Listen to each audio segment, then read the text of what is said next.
నమస్తే, నేను మీ Gopi. Welcome to Telugu రాజ్యం. ప్రస్తుతం మన ముందు ఉన్నారు జర్నలిస్ట్ కిరణ్ గారు ఉన్నారు. ఆయనతో మాట్లాడదాం. నమస్తే అండి. నమస్తే గోపి. రైట్. గత కొన్ని రోజుల నుంచి తెలుగు రాష్ట్రాల్లో కావచ్చు, లేకపోతే మన రెండు తెలుగు రాష్ట్రాల్లో ఇద్దరు పార్టీలు లైక్ బీఆర్ఎస్ పార్టీకి కావచ్చు, లేకపోతే అటుపక్క వైఎస్ఆర్సీపీ పార్టీలో లోపల కొమ్ములాటలు చాలా జరుగుతుంది. ముఖ్యంగా మన వైఎస్ఆర్సీపీ తీసుకుంటే జగన్ నమ్మిన బంటూ విజయసాయిరెడ్డి గారు వెన్నుపోటు పొడిచారని జగన్ గారు అంటూ ఉన్నారు. అసలు అది నిజంగానే జరుగుతుందో లేకపోతే బయటకు ఒక స్కిట్లా చేస్తున్నట్టున్నారా మీ మాటలో? ఇది అంటే నిజంగానే జరుగుతుందా జరగలేదా, ఆయన వచ్చి వెన్నుపోటు పొడిచాడా అనే దానికంటే కూడా అంతర్గతంగా జరిగిన వ్యవహారాలను మనం చూడాలి. జగన్మోహన్ రెడ్డి అంటే ఆ రోజు కేవీపీ గారు వైఎస్ఆర్కి ఎంత ఆత్మగా ఉన్నారో, ఇవాళ జగన్మోహన్ రెడ్డి గారికి ఈ విజయసాయిరెడ్డి గారు కూడా అలాంటి ఒక ఆత్మనే. సో ఆత్మని సరైన గౌరవం ఇవ్వకపోతే ఆత్మ అక్కడి నుంచి బయటకు వచ్చేసింది. సో కానీ అలాంటి బయట ఇంకోటి కాకుండా ఏంటంటే బెంగళూరు ప్యాలెస్లో విజయసాయిరెడ్డిని చితక బాదారు, డబ్బుల దగ్గర ఏదో గొడవ అయింది అని బయట ఒక టాక్ వచ్చినప్పుడు, అంటే అవన్నీ మనకి ధృవీకరణ లేని వార్తలు. అవన్నీ బయట మీరు విన్నట్టే నేను విన్నాను, ధృవీకరణ లేని వార్తలు. నాకు తెలిసిన అంశం ఏంటంటే భారతి గారు సజ్జల రామకృష్ణారెడ్డి గారిని ఎంకరేజ్ చేశారు, విజయసాయిరెడ్డి గారిని డిస్కరేజ్ చేశారు. వాస్తవానికి విజయసాయిరెడ్డి గారి బాధ్యత జగన్మోహన్ రెడ్డి గారు ఎత్తుకోవాలి. ఎందుకు ఎత్తుకోవాలంటే ఆత్మ అంటే మామూలు ఆత్మ కాదు. కేవీపీ ఆత్మ బంధం వాళ్ళిద్దరిది, ఈయన ఆత్మార్థిక బంధం ఇది. ఆత్మ ఆర్థిక బంధం ఇది. సో కాబట్టి ఈయన లోతుపాతులు, ఈయన వ్యవహారాలు పూసగుచ్చినట్టు చెప్పగలిగిన వ్యక్తి ఎవరైనా ఉన్నారంటే అది విజయసాయిరెడ్డి గారు మాత్రమే. అలాంటి విజయసాయిరెడ్డి గారిని హ్యూమిలియేట్ చేశారు పార్టీలో. ఒక రకంగా పార్టీ నుంచి ఆయన్ను వెళ్ళగొట్టారు అని చెప్పాలి. ఆయనకై ఆయన వచ్చారని కాదు, వెళ్ళగొట్టారు. ఆయన్ని ఒక ముగ్గురు సామంతరాజుల్ని చేసి ఒక్కొక్క సామ్రాజ్యాన్ని మీరు ఏలుకోరని అని చెప్పారు. ఒక సామ్రాజ్యం ఏమో వైవి సుబ్బారెడ్డికి, ఒక సామ్రాజ్యం సజ్జలకి, ఒక సామ్రాజ్యం విజయసాయిరెడ్డికి ఇచ్చారు. విజయసాయిరెడ్డి మీద మాత్రం కావాలని బురద జల్లే ప్రయత్నం చేశారు అనేది పార్టీలో సహజంగా వచ్చి చర్చ. ఆయన్ని దెబ్బ కొట్టడానికి, సజ్జల రామకృష్ణారెడ్డిని ఎంకరేజ్ చేయడానికి, ఈయన్ని దెబ్బ కొట్టడానికి ఎన్ని రకరకాల నానా టార్చర్లు పెట్టారు. మళ్ళీ అక్కడి నుంచి తీసి పార్టీ వ్యవహారాలు అన్నారు, పార్టీ వ్యవహారాల నుంచి తీసి మళ్ళీ విశాఖపట్నం అన్నారు. ఇట్లా రకరకాలుగా ఆయన్ని మార్చి షిఫ్ట్ చేసి ఆయన ఆత్మవిశ్వాసాన్ని దెబ్బతీయడం, ఆయన ఆత్మాభిమానాన్ని దెబ్బతీయడం అనే కార్యక్రమం బలంగా జరిగింది వైఎస్ఆర్సీపీలో.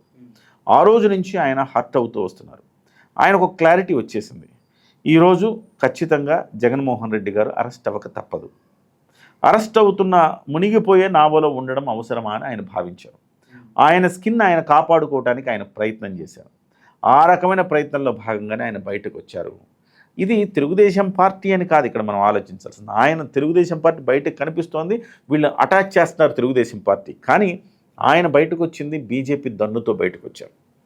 ఆయన ఇక్కడి నుంచి బీజేపీ ఒక ఎంపీగా ఢిల్లీలో ఉంటూ ప్రతి పార్టీకి సంబంధించి ప్రతి మంత్రి దగ్గరికి ఆయన వెళ్తాడు. ఆయన చాలా పిఆర్, పెద్ద పిఆర్ ఆయనకి. సో ఎవరు ఎంపీగా ఎన్నికైనా కొత్తగా వెళ్ళి వాళ్ళ ఇంటికి వెళ్ళేసి వాళ్ళని విష్ చేసి వస్తారు. ఎవరు మంత్రిగా ఉన్నా వాళ్ళ దగ్గరికి వెళ్ళేసి వాళ్ళకి విష్ చేసి వస్తారు.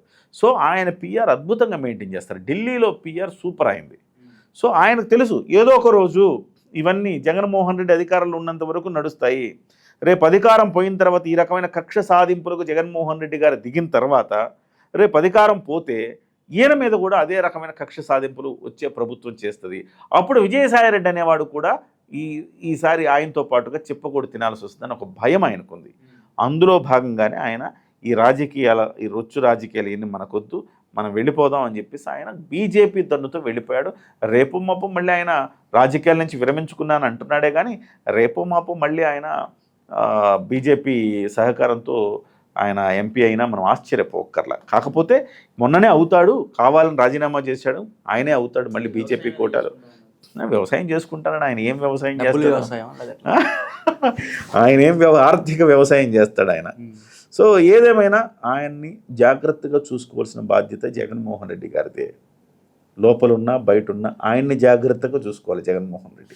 ఒక గాజు బొమ్మలాగా విజయసాయిరెడ్డిని చూసుకోవాలి జగన్మోహన్ రెడ్డి. ఎందుకంటే జగన్మోహన్ రెడ్డి ప్రాణాలు అదేదో చెప్తారు కదా, ఆయన చిలుకలో రామచిలుకలో ఉన్నాయి వాళ్ళ ప్రాణాలు అని చెప్పి మాంత్రికుడి ప్రాణాలు, అట్లా జగన్మోహన్ రెడ్డి ప్రాణాలు కూడా ఈయన గుప్పెట్టున్నాయి. ఈయన అన్నాడు కదా, ఈరోజు స్టేట్మెంట్ ఇచ్చాడు కదా, నన్ను అనవసరంగా గెలుకుతున్నారు, అది మీకు మంచిది కాదు అన్నాడు. చాలా చాలా వ్యవహారాలు ఉన్నాయి. ఈయన అప్రూవర్గా మారితే ఈయన సేవ్ అవుతాడు. జగన్మోహన్ రెడ్డి ఇంకొకసారి ఎన్నికల్లో పోటీ చేయలేని పరిస్థితి ఏర్పడుతుంది.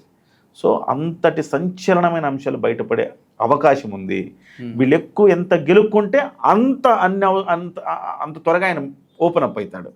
సో జగన్మోహన్ రెడ్డి గారు ఏమనుకున్నారంటే, ఈయన బయటికి పంపించి ఈయన బయటికి వెళ్ళిపోయిన తర్వాత ఈయన మీద వెన్నుపోటు అని ఒక ముద్ర వేసేస్తే సో వైసీపీలో ఈయనకు సానుభూతి పెరుగుతుంది అని ఆయన ఆశించాడు. అందుకే ఆయన తెలుగుదేశం పార్టీ వాళ్ళని కలుస్తున్న ఒక వీడియోను కూడా మొన్న రిలీజ్ చేశారు. సో ఆ వీడియోలో ఈయన తర్వాత తెలుగుదేశం పార్టీ నాయకుడు కూడా కలిసి ఒక ఇంట్లోకి వెళుతున్న ఉంది. సో రాజకీయ పార్టీల్లో సహజంగా జరిగే పరిణామాలు ఇవన్నీ. ఒక పార్టీ వాళ్ళు ఇంకో పార్టీ బంధుత్వం ఉంటుంది, స్నేహం ఉంటుంది, రకరకాల వ్యవహారాలు ఉంటాయి. ఇప్పుడు ఈయన పార్టీ నుంచి బయటకు వచ్చాడు కాబట్టి వీటన్నిటికీ బలం చేకూరుతాం. ఎంత డ్రామా అంటున్నారు విజయసాయి రెడ్డిది డ్రామా. ఎలక్షన్ దాకా అరెస్టులు కాకుండా వీళ్ళే కొట్టుకొని బయట ఒక ప్రాపగాండా సృష్టించాలనుకుంటున్నారు. అదంతా ఒక డ్రామా అంటున్నారు. దానికి ఏమంటారు? డ్రామా చెయ్యాల్సిన అవసరం ప్రస్తుతం అయితే విజయసాయిరెడ్డికి ఉందని నేను అనుకోను. విజయసాయిరెడ్డి హ్యూమిలేట్ అయిన మాట వాస్తవం. పార్టీలో అంతర్గతంగా చాలా బాధపడ్డాడు ఆయన. సో ఆ బాధపడే బయటకు వచ్చాడు కింద డ్రామా అని నేను అనుకోవట్లేదు. At the same time drama అంటే రాబోయే రోజుల్లో జగన్మోహన్ రెడ్డి అరెస్ట్ అవ్వడు. జగన్మోహన్ రెడ్డి అరెస్ట్ అవ్వడం ఖాయంగా కనపడుతుంది ఇప్పుడున్న సిచ్యువేషన్లో. ఒకవేళ అరెస్ట్ అయితే డ్రామా అని ఎట్లా అంటాం మనం? అనలేం కదా. డెఫినెట్గా పకడ్బందీగా ఉన్నాయి ఆధారాలు మద్యం కుంభకోణంలో. డెఫినెట్గా ఆయన్ని రేపు మాపు జగన్మోహన్ రెడ్డి గారిని అరెస్ట్ చేసే అవకాశాలు స్పష్టంగా కనపడతా ఉన్నాయి. అంటే నేను స్టార్టింగ్లో బీఆర్ఎస్ పార్టీని ఇంక్లూడ్ చేశాను, గుర్తుందలేదు. ఎందుకంటే ఎందుకు ఇంక్లూడ్ చేశానంటే, బీఆర్ఎస్ పార్టీలో ఉన్న ఎవరైతే ఈ కవిత గారు కానీ, అటుపక్క వైఎస్ఆర్సీపీలో ఉన్న జగన్మోహన్ రెడ్డి గారి చెల్లి షర్మిల కానీ, కేవలం ఎందుకు ఆడవాళ్ళని చాలా దూరం పెట్టేస్తున్నారు? ఆడవాళ్ళు వెంటనే వాళ్ళ పార్టీల మీద వ్యతిరేకం అవుతున్నారు. దానికి ఏం చెప్తారు? ఆడవాళ్ళను బీఆర్ఎస్ పార్టీలో కవిత దూరం అవటానికి, అటువైపు షర్మిల దూరం అవటానికి చాలా వ్యత్యాసం ఉంది. మీరు అబ్జర్వ్ చేయండి. కవిత దూరం అవ్వటం అనేది ప్రేమ లేక దూరం చేయలే కవితని. ఆమెకు అధికారానికి అడ్డొస్తుందని ఆమెను దూరం చేయలే. ఆమె మచ్చ మరక బీఆర్ఎస్ మీద పడకూడదని ఆమెను దూరంగా పెట్టారు. సో ఆమె ఇప్పుడు మద్యం కుంభకోణంలో ఉంది. సో మద్యం కుంభకోణంలో ఉన్నప్పుడు అది బీఆర్ఎస్కి అంటద్దు, అందుకోసం ఆమెను దూరంగా పెట్టారు తప్ప ఆమె మీద ప్రేమ లేక కాదు. ఎంత నేను కుంభకోణానికి పాల్పడితే మాత్రం నేను నీ కూతుర్నే కదా, నన్ను ఎట్లా దూరం పెడతావు అంటది ఆమె. సో ఇది ప్రజలు హర్షించాలని ఆమెను దూరంగా పెట్టారు. వాళ్ళ మధ్య ప్రేమ లేక కాదు, వాళ్ళ మధ్య అనుబంధాలు కరెక్ట్గానే ఉన్నాయి. కాకపోతే ఒక చిన్న చిన్న అలకలు అవన్నీ మాత్రమే కనపడతాయి. కానీ ఇది ఇట్లా కాదు. జగన్మోహన్ రెడ్డి గారి అంశంలో ఒకే కేంద్రం ఉండాలి, అధికార కేంద్రం అని స్పష్టంగా చెప్పారు ఆయన. ఒకే అధికార కేంద్రం ఉండాలి, రాజకీయాల్లో మా చెల్లెలు ఉండకూడదు అని ఆయన గట్టిగా అనుకున్నాడు. లేదు మా నాన్న దాంట్లో నాకు భాగం ఉంది కదా, నాకు ఒక ఎంపీనో ఏదో ఇస్తే నేను కూడా ఉంటాను కదా అంటే, ఎట్టి పరిస్థితుల్లో భవిష్యత్తులో ఆమె అడ్డొస్తుందని ఆ అడ్డును తొలగించుకునే ప్రయత్నం చేశారు జగన్మోహన్ రెడ్డి గారు. సో అడ్డు తొలగించుకోవడంలో జగన్మోహన్ రెడ్డి గారు సిద్ధహస్తులు. సో వాళ్ళ బాబాయిని కూడా అడ్డు తొలగించుకున్నారు. ఇవాళ షర్మిల గారు ఆమెను కూడా అడ్డు తొలగించుకునే ప్రయత్నం చేశారు.